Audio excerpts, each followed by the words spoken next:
तो देखिए, अखिलेश यादव ने कहा कि वक्फ बिल के खिलाफ हैं वो और तमाम मुद्दों को लेकर सरकार को घेरा। वक्फ संशोधन बिल को लेकर लगातार वार पलटवार जारी है। एलजेपी सांसद अरुण भारती ने इस मुद्दे पर विपक्ष पर गुमराह करने का आरोप लगाया है।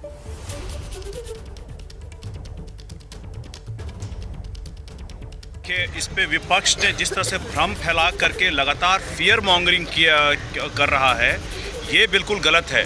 इससे पहले भी वक्फ के संशोधन बिल आए हैं, अलग अलग समय पर अलग अलग ज़रूरतों के हिसाब से आए हैं। 1995 में जो बिल अब जिसको अमेंड करने की बात हो रही है, उसका बीजेपी ने भी सदन में सपोर्ट किया था। जब अलग अलग समय पे अलग अलग प्रावधानों में सुधार लाने के लिए अगर कोई भी ऐसा बिल आता है तो उसको लेके सिर्फ फियर मॉन्गरिंग नहीं करनी चाहिए। उसके अलग अलग एस्पेक्ट पर अलग अलग उसके जो विचार हैं और जो समाधान है, जो विकास के लिए मुख्य धारा में जोड़ने का की जो प्रावधान है, उस पर भी बात होनी चाहिए। सिर्फ फियर मॉन्गरिंग नहीं होनी चाहिए। आप लोगों की पार्टी का स्टैंड क्या होगा? क्या हम लोग में जब वोटिंग की नौबत आएगी सपोर्ट करेंगे या एब्सटेन करेंगे? क्या अभी देखिए, बिल आया नहीं है, एक बार बिल आ जाने दीजिए। लेकिन इस पे मैं ये जरूर कहना चाहूंगा कि बड़े समाज को इससे फायदा हो, हम लोग उसके पक्ष में। आप लोग कह रहे हैं कि विपक्ष गुमराह कर रहा है। बिल्कुल गुमराह कर रहा है। इससे पहले भी वक्त के अलग अलग बिल आए हैं। सिर्फ फियर मॉन्गरिंग करा करके, डरा करके आप एक तबके को हमेशा के लिए पीछे रखना चाहते हैं, भारत की मुख्य धारा से पीछे रखना चाहते हैं, ये सही नहीं।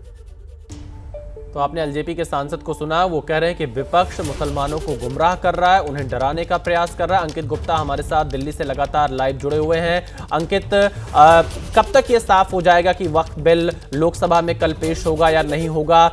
इसको लेकर कोई तस्वीर अब तक साफ हो पाई है?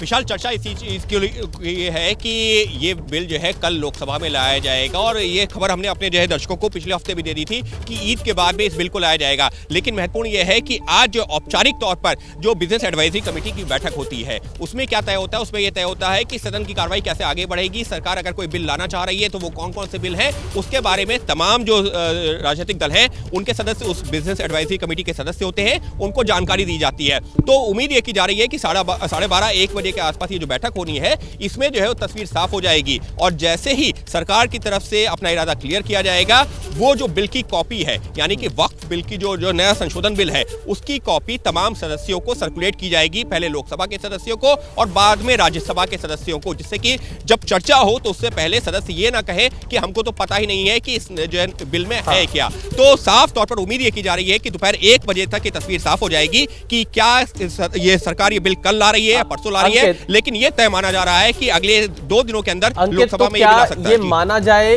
कि लोकसभा और राज्यसभा दोनों में इसी सत्र में इस बिल को पेश करने की तैयारी सरकार करेगी या सिर्फ लोकसभा में ही लाने की तैयारी दिखाई दे रही है? देखिए, फिलहाल अभी जो चर्चा है उसके मुताबिक तो यही है कि सरकार की मंशा यही होगी कि इस सत्र में ही पास करवा लिया जाए। लेकिन काफी हद तक महत्वपूर्ण ये रहेगा कि विपक्ष के सांसदों का इस पर क्या रुख है। हो सकता है, देखिए यहाँ पर विशाल एक तकनीकी पेंच ये है कि अमूमन जब भी कोई बिल सदन में लाया जाता है तो विपक्षी सांसद ये कहते हैं कि हमको 24 घंटे पहले बिल की कॉपी मिलनी चाहिए। विपक्षी नहीं, अमूमन ये तमाम सांसदों का ये कहना होता है कि जिससे कि जब चर्चा हो तो हम अपना पक्ष सदन में बेहतर तरीके से रख सके। तो अगर हम सिर्फ तकनीकी पहलू पर बात करते हैं, हालांकि इसमें अपवाद भी है। जैसे जब अनुच्छेद 370 का खात्मा किया गया था तो वो बिल जो है सरकार जो कुछ घंटे पहले ही जो है सांसदों को दिया और अगले दिन सदन में ले आई थी। लेकिन यहां पर जो क्योंकि इस बिल को लेकर इतनी चर्चा है तो हो सकता है ये कहा जाए विपक्ष की तरफ से भी कि 24 घंटे का वक्त दिया जाए, उसके बाद सदन में लाया जाए। अगर ऐसा होता है तो मुमकिन है, मैं सिर्फ पॉसिबिलिटीज पर बात कर रहा हूं, तो मुमकिन है कि इस बिल को लोकसभा में कल ना ला करके परसों लाया जाए। और परसों लाया जाता है तो फिर विशाल जो आपने सवाल पूछा वो महत्वपूर्ण हो जाता है। फिर ऐसे में क्योंकि सदन की कार्रवाई ये जो सत्र है ये 4 अप्रैल तक का है, तो ऐसे में वक्त नहीं होगा राज्यसभा में बिल ला करके पास करवाने का। जी, तो देखिए, अंकित गुप्ता ने बहुत सारी संभावनाओं पर बहुत विस्तार से बताया कि किस तरह से क्या क्या संभावनाएं हो सकती हैं, कैसे इस बिल को लेकर सरकार आगे बढ़ सकती है।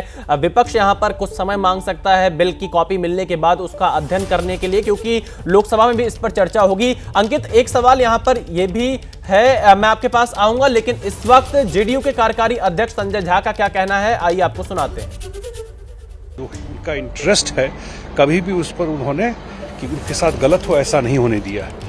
और अभी भी जो कुछ आ रहा है उसमें हमारे पार्टी और नीतीश कुमार जी से बहुत लोग मिले थे, उन्होंने अपना सुझाव भी दिया था। और जो जेपीसी में हमारे मेंबर थे इस बात को उन्होंने रखा भी और मुझे लगता है सरकार उसको इनकॉर्पोरेट भी करेगी।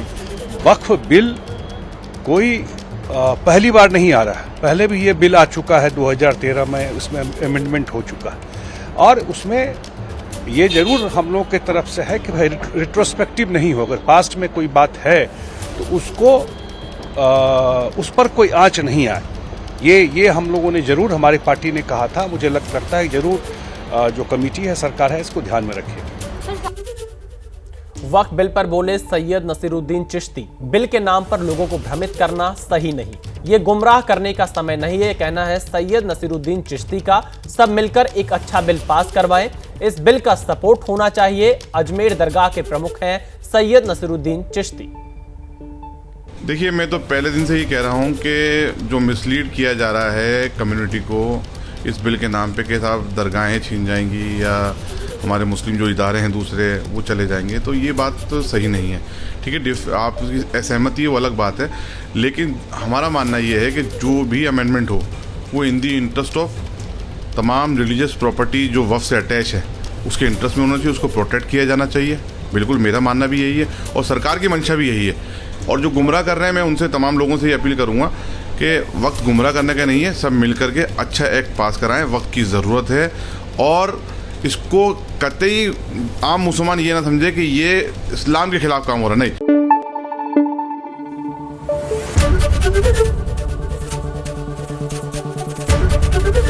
एबीपी न्यूज़ आपको रखे आगे।